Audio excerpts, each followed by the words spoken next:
ലഹരി വിരുദ്ധ ദിനം വിപുലമായി ആചരിച്ച് വാണിയംകുളം പി കെ ദാസ് മെഡിക്കൽ കോളേജും നെഹ്റു ഗ്രൂപ്പിന് കീഴിലെ മറ്റു വിദ്യാഭ്യാസ സ്ഥാപനങ്ങളും.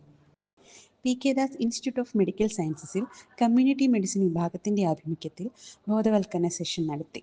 പ്രിൻസിപ്പൽ ഡോക്ടർ സതീഷ് ജി പ്രഭു ഉദ്ഘാടനം ചെയ്തു. Assistant excise inspector C Raj Mohan class നയിച്ചു. ലഹരിയുമായി ബന്ധപ്പെട്ട കുറ്റകൃത്യങ്ങൾ അതിൻ്റെ അടിസ്ഥാനത്തിലാണ് ഞാൻ സംസാരിക്കുന്നത്. അപ്പോൾ പല കുറവുകളൊക്കെ എൻ്റെ സംഭാഷണത്തിലൊക്കെ തന്നെ ഉണ്ടാവാം. ലക്കിടി കൂട്ടുപാതയിൽ എക്സൈസുമായി സഹകരിച്ച് ഫ്ലാഷ് മോബ് സംഘടിപ്പിച്ചായിരുന്നു P K Das liberal college of arts and science ലഹരി വിരുദ്ധ ദിനം ആചരിച്ചത്.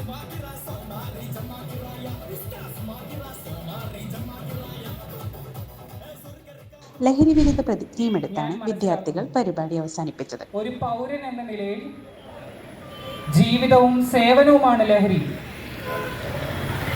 എന്ന ആശയം എൻ്റെ ജീവിതത്തിലും കുടുംബത്തിലും തൊഴിലിടങ്ങളിലും പകർത്തുന്നതിനൊപ്പം